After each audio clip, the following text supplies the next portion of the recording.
नाजरीन, म्यूजिक आज के दौर की जिंदगी का हिस्सा है। दोस्तों के साथ पार्टी हो या रिश्तेदारों के बीच शादी, स्कूल में फंक्शन हो या ऑफिस में सेलिब्रेशन, म्यूजिक आज के दौर की जिंदगी का वो मीठा जहर है जिसको खाने से शख्स मरता तो नहीं है लेकिन मौत के थोड़ा सा करीब तर जरूर हो जाता है। लास्ट सेंचुरी तक जमीन के अलग अलग खित्ते का म्यूजिक अलग अलग टाइप का होता था। मसलन इंडिया, पाकिस्तान, बांग्लादेश में इंडियन क्लासिक होता था, यूरोप में जैज, सांबा, जबकि नॉर्थ अमेरिका और साउथ अमेरिका में पॉप, वेस्टर्न क्लासिक और सालसा होते थे। 21st सेंचुरी की आमद से कंट्रीज के बीच की दूरियां कम हो गई और दुनिया एक इंटरनेशनल विलेज में तब्दील हो गई। कमोडिटीज की तरह म्यूजिक का भी लेन देन शुरू हो गया। मसलन 90s के दशक में नुसरत फतेह अली खान अमेरिका में गए और उसी 90s के दशक में वेस्टर्न म्यूजिक बॉलीवुड के अंदर इंट्रोड्यूस किया गया। जैसे तिजारत ने पूरी दुनिया को जोड़ रखा है, इसी तरह दुनिया में म्यूजिक कहीं भी बने उसका अच्छा या बुरा फर्क दुनिया में देखा जा सकता है। हक वर्सेस बातिल चैनल आपको ईविल साइड से आगाह करता है, फिर चाहे वो ईविल साइड म्यूजिक की हो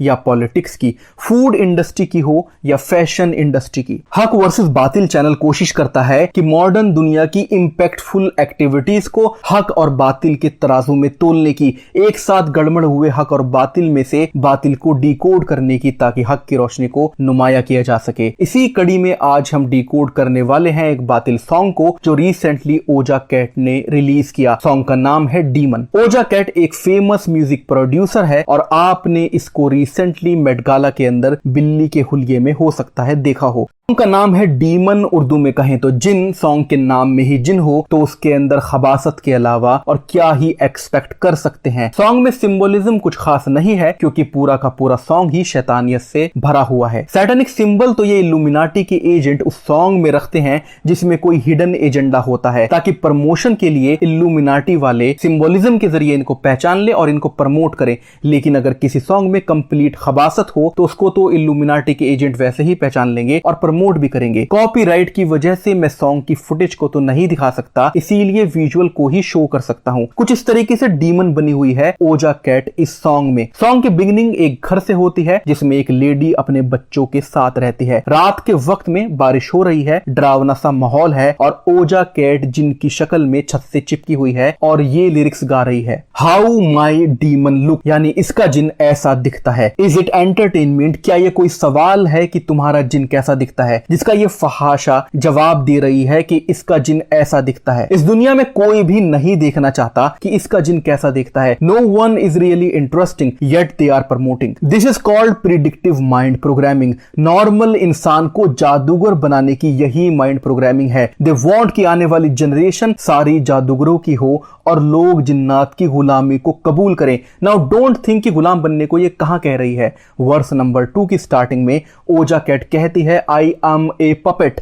आई am a sheep, I am a cash cow. Doja Cat खुद ही कबूल कर रही है कि मैं एक पपेट यानी गुलाम हूं और पैसा देने वाली कैश काउ हूं। इसीलिए मैंने कहा कि ये जनरेशन जी को जादूगर बनाने की प्रिडिक्टिव माइंड प्रोग्रामिंग है। इंसानी दिमाग को अल्लाह सुब्हानहू तआला ने कुछ इस तरीके से डिजाइन किया है कि वो हर कंडीशन में सरवाइव कर सके। जिस भी चीज को हम जितना ज्यादा कंज्यूम करेंगे उसके लिए उतना ही डिसेंसिटाइज हो जाएंगे। This is the law of nature. यानी ऐसा हो सकता है कि कल हमें कोई चीज वल्गर लगती हो लेकिन आज कुछ साल के बाद वो हमें नॉर्मल लगनी शुरू हो जाए। फॉर एग्जाम्पल 1992 में जब करिश्मा कपूर का एक सॉन्ग आया जिसके लफ्ज थे डैश डैश डैश मुझे लोग बोले, उस वक्त इतना ज्यादा हंगामा हुआ कि वर्ड डैश को रिप्लेस करना पड़ा लफ्ज बेबी से और सॉन्ग बन गया बेबी बेबी बेबी मुझे लोग बोले। 20 साल पहले जो लफ्ज वल्गर था 20 साल के बाद वो नॉर्मल हो गया। आज तो बच्चा बच्चा इस लफ्ज को यूज करता है। इसी तरीके से पॉलिटिशियन माइंड प्रोग्रामिंग करते हैं। इतना ज्यादा हेट मॉन्गरिंग टीवी पर की जाती है कि अवाम हेट करने के लिए डिसेंसिटाइज हो जाती है। माइंड प्रोग्रामिंग वो टूल है जिसके जरिए इंसानी दिमाग सही से गलत और गलत से सही के बीच का फासला तय करता है। इसीलिए हक वर्सेस बातिल चैनल आपको बातिल के काले बोर्ड पर सफेद स्याही से नुक्ता लगाता है ताकि बातिल की काली कालख और ज्यादा नुमाया हो जाए। टॉपिक पर वापस आते हैं। इस हाउस में जिसको इस सॉन्ग में दिखाया गया है ओजा कैट डीमन बनकर हाउस लेडी को रात में डरा रही है और ऑडियंस को कह रही है मेरा डीमन ऐसा दिखता है और मैं इसकी गुलाम हूं। I have made a 2-part video about illuminati, जिसमें मैंने डिस्कशन किया है कि जो आर्टिस्ट इल्यूमिनाटी को ज्वाइन करते हैं पहले रिचुअल की शुरुआत से ही उनके साथ एक जिन अटैच कर दिया जाता है। इस डीमन को इनकी जबान में स्पिरिट गाइड कहते हैं। यही डीमन इनको रिकॉर्ड लेबल से कांटेक्ट करवाता है और इब्लीस के फ्यूचर एजेंडास को इनके पास पहुंचाता है, जिस पर आगे चलकर ये मूवीज, वीडियो और म्यूजिक एटसेट्रा बनाते हैं। यही डीमन इनकी हरकतों पर एक जिंदा कैमरे की तरह 24 घंटे नजर रखता है। इसी की वजह से ये आर्टिस्ट बहुत ज्यादा परेशान भी रहते हैं। आपने अक्सर देखा होगा कि सेलिब्रिटीज डिप्रेशन का शिकार हो जाते हैं इसी डीमन की वजह से, इतना ज्यादा अल्कोहलिक और ड्रग्ड एडिक्ट बन जाते हैं। इस डीमन की गुलामी के बदले इनको क्या मिलता है वो भी ओजा कैट कोरस में बता रही है। Line number 6, now that my pocket is full, verse number 1, line number 2, I just bought a limousine, verse number 2, line number 2,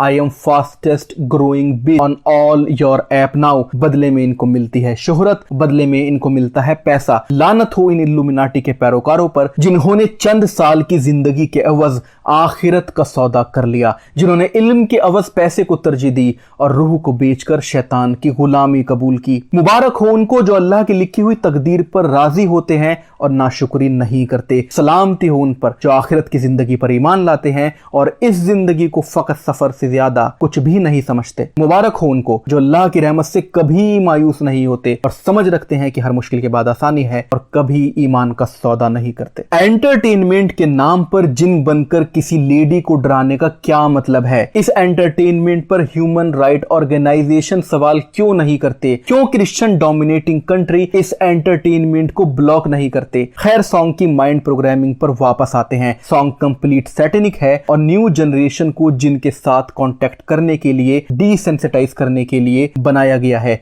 इस सीन में ओजा कैट के सर पर दज्जाल की एक आंख को भी खुलकर रिप्रेजेंट किया गया है। लास्ट मंथ टिकटॉक पर एक वीडियो जो सबसे ज्यादा देखी गई उसका बड़ा जिक्र किया गया। सबसे ज्यादा देखे जाने वाले वीडियो में एक वीडियो थी जिस पर व्यू थे 45 बिलियन और यह वीडियो थी अबाउट विच क्राफ्ट, यानी जादूगरी के बारे में। यानी जमीन पर करीब 9 बिलियन इंसान रहते हैं और इस वीडियो पर जो विच क्राफ्ट के बारे में थी व्यूज थे 45 बिलियन। अब ये सही है या गलत इससे फर्क नहीं पड़ता, ना ही मैं इसकी ऑथेंटिसिटी पर कोई सवाल करता हूं। फर्क इस बात से पड़ता है कि सैटेनिक एजेंडा जनरेशन जी को विच क्राफ्ट यानी जादूगरी सिखाने का है। ओजा कैट ने लास्ट मंथ एक सॉन्ग और बनाया था, उसका भी आज जिक्र कर लेते हैं। उस सॉन्ग का नाम था पेंट दी टाउन रेड, यानी पूरे शहर को खून में रंग दूंगी। अब आज के दौर की खबासत के जमाने में ऐसे ही टाइटल एक्सपेक्ट किए जा सकते हैं। इस गाने में मैडम दज्जाल को ट्रिब्यूट पेश करती है। वो कैसे, मैं आपको बताता हूं। इस सॉन्ग में भी ओजा कैट चुड़ैल बनी हुई है। सॉन्ग शुरू होता है और ओजा कैट अपनी एक आंख को निकाल देती है। एक आंख को निकाल कर ये अपने आका दज्जाल की तरह दिखना चाहती है और हम सब जानते हैं कि दज्जाल एक आंख का है। दूसरा ये कि सॉन्ग के अंदर एक स्टोरी टेलिंग है कि किस तरह से ये demon possessed artist song create करते हैं, क्योंकि सॉन्ग की स्टार्टिंग में ही ये अपनी आंख निकाल कर रख देती है और सॉन्ग के एंड में वापस लगा लेती है। आंख निकालने से लेकर आंख वापस लगाने तक बीच में सॉन्ग है। होता यह है कि ये आर्टिस्ट खुद से सॉन्ग नहीं लिखते बल्कि डीमन से पजेस्ड होकर ये डीमन इनके दिमाग में ये लिरिक्स डालता है और फिर ये उस लिरिक्स को लिखते हैं। फेमस सिंगर बॉब डायलिन ने भी एक इंटरव्यू में इस बात को कबूल किया कि उसके सॉन्ग मैजिकली लिखे गए हैं। I don't do that anymore. I don't know how I got to write those songs. What do you mean you don't know how? Well, those early songs were like almost magically written. Darkness at the break of noon, shadows even the silver spoon. ओजा cat इस song में एक आंख निकालने के बाद एक demon पर सवार हो जाती है, एक डीमन के साथ कुछ करीबी पल बिताती है और कैनिबलिज्म को प्रमोट करती है। नाजरीन, शैतान ने इन लोगों को छूकर बावला बना दिया है। हर इंसान वही कुछ बांटता है जो उसके पास होता है। शैतान के ये अलायकार शैतानियत से भरे हुए हैं और एंटरटेनर इन्फ्लुएंसर का लबादा ओढ़कर शैतानियत को ही बांट रहे हैं। ये शैतान के पैरोकार भूल गए कि अल्लाह ने इंसान को अपने हाथों से बनाया है। दुनियावी मजे ने इनको अंधा कर दिया। शैतान ने इनको अशरफुल मखलूकात से गिराकर गलीज बना दिया। कुरान में अल्लाह फरमाता है कि ऐ इंसान, तुझे तेरे रब रब्बे करीम के बारे में किस चीज ने धोखा दिया? वही तो है जिसने तेरी तख्लीक की, फिर तेरे आज़ा को दुरुस्त किया और तेरी सूरत बनाई। तो रोजे जजा को आखिर क्यों झुठलाता है? अजीजों, हमें चाहिए कि हम अपने गिरेबान में झांके और देखें कहीं हम जाने अनजाने में इन एंटरटेनर को, इन इन्फ्लुएंसर को प्रमोट तो नहीं करते। हक का ये सफर इंशाअल्लाह यूं ही जारी रहेगा। आप बने रहें हमारे साथ हक के इस सफर में, क्योंकि सफर हमारा है, फतेह अल्लाह की है। वीडियो आपको पसंद आई है, आप कमेंट सेक्शन में अपनी राय जरूर रखें और लाइक करें। अपना बहुत सारा ख्याल रखें, इल्म सीखते रहें और मुझे दुआओं में याद रखें।